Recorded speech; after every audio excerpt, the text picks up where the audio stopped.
Welcome back, friends. Summer's still in full bloom. We've got some plums and some muscadines today. We're going to be preserving them, making some homemade jelly.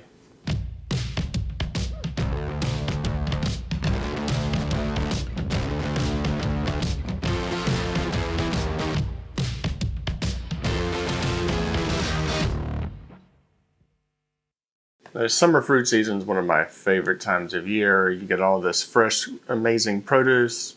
And today we're going to just be making some simple jams. To get started, we need to peel these plums and cut up these muscadines.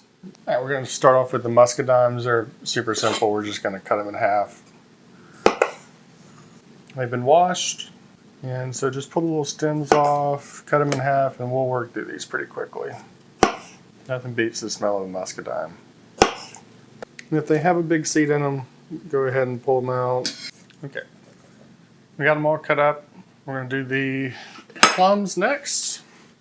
I've got some water going over here on the side of the stove, and so what we're going to do, and let me see, maybe that's a good enough camera. We're just going to slice the top of them like a little cross. When our water is up to temperature, we'll take them over there and dip them in for 15-20 seconds, and that should release all of the skin from the actual fruit. Okay, these are all prepped. It's going to be waiting on water, and once it gets there, we'll do some boiling. Our water is boiling, and so we're just going to go in with our plums. You can kind of see the little marks on them, so I'm going to take a little slotted spoon. Just going to dip them in. We're just blanching them. Kind of helps remove the skin. Of course, today I would pick 2 stone fruits to make jam out of. Some more processing. That should be good. So these plums have been blanched, and now it's just time to make a little bit of a mess. We need to take the skin off, and then also try to get the stone out of the middle of it, the little seed. Oh my gosh. These guys and peaches, some of these are just going so easy. Some of them not. Now that we've got this most recent murder mystery solved, we're going to go ahead and cut these open. Last time I did this, I actually just worked on getting the stone fruit out in the actual cooking process. But we're going to be a little more civilized this time, I guess. All right around the stone or the seed is kind of tough anyways. And I actually ended up removing a lot of that from the last one. So we're just going to try our best. Okay. Beautiful, beautiful. So I've got all the fruit processed, and most jams and preserves, they're 50 to 60% sugar by weight of fruit. So we need to weigh our fruit to kind of see how much is in it.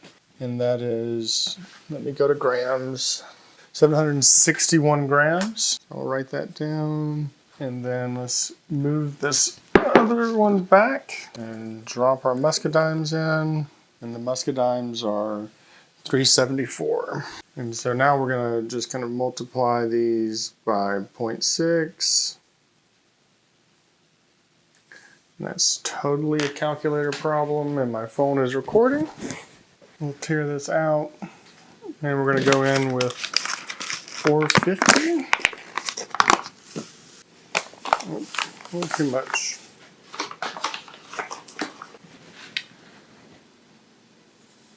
And then for the other one, 224.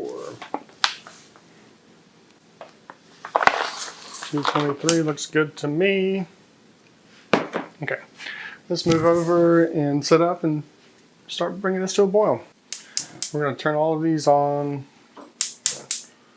and I'll add some sugar to the second one. Go ahead and get my water bath going. We're going to get it really spicy and steamy in here, I feel like. So I'm just going to take a potato smasher, and we're going to get all this mixed in. And this will just continue to break down as we get closer and some of the juices start to release. And so this process takes anywhere between 30 minutes to an hour to get it to the place that you want. You can see that the plums, being juicier, have already really started to make their little syrup. Just come back to it occasionally. Run your potato smasher through it and really pulverize. We want this to be as smooth as we can get it. And it will become easier as the fruit starts to cook up to pool level. So we're just going to let these go for however long they take. And then we'll bring it to a pretty hard boil right at the end of it, which also kind of helps set everything. So we'll see in a little bit. All right, so we're back. This looks pretty good to me. You can kind of see how the boil is going. This one may still be too thick, but I believe our muscadine is close.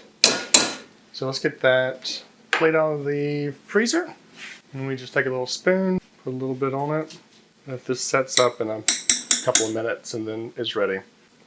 So the muscadine, the shells, the skin of the muscadine wasn't really breaking down, so off camera I threw it into a food processor blender for about a minute and just kind of pureed it, put it back in it, and let it keep ripping. Muscadine seems ready. Since these are so close, I'm gonna get all of my jars ready over there and then let this reduce for a little bit longer, and then we'll jar them up. I really hope that I have enough jars prepped. So I'm going to do this and hopefully not make a mess. So we're aiming for about 1/4 of an inch of headspace. So here we go.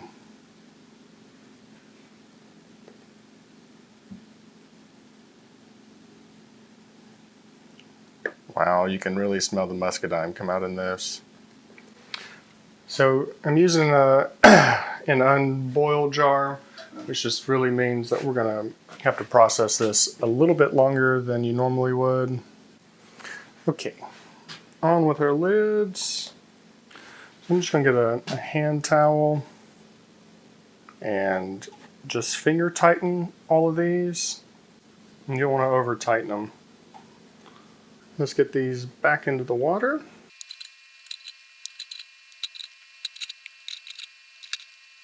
So let me get this lid back on. So I want to move this back over the stove, put it back on heat, and then we're going to boil it for, it's normally only a couple of minutes when you're making jams in a hot jar, but because we've got some jars that weren't fully sanitized, that we're going to actually go for about 10 minutes for it, just to make sure. And then we're going to let it sit up. So we've got all of the jars now on the stove, and we're just going to let them sit there until they're done processing. We'll see you then. Our big pot just reached a boil, so we're going to set a 10-minute timer and then let them go for 10 minutes.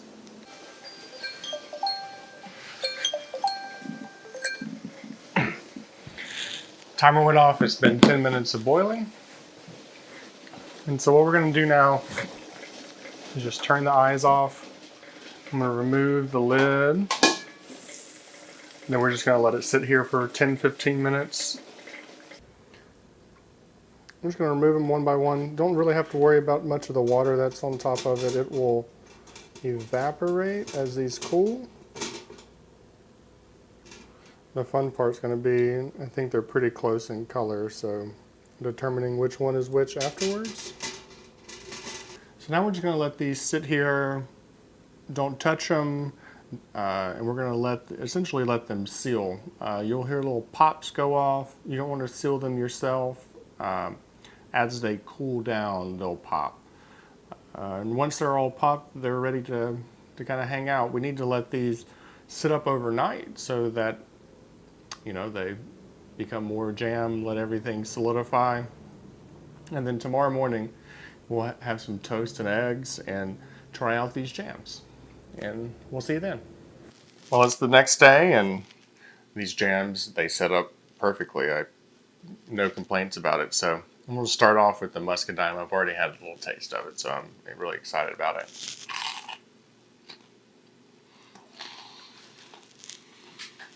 And it's really like the best Concord grape jelly you've ever had, but with just like a little hint of muscadine taste in it.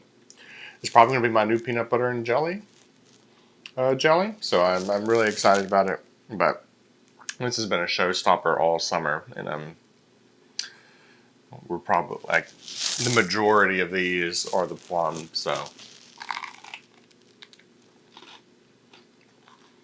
just all around just an amazing jam. It has a good plum taste to it. The sweetness is right where you need it to be. It's spread super well. No matter what fruit's your favorite type, make it into a jam or a preserve. You won't be disappointed.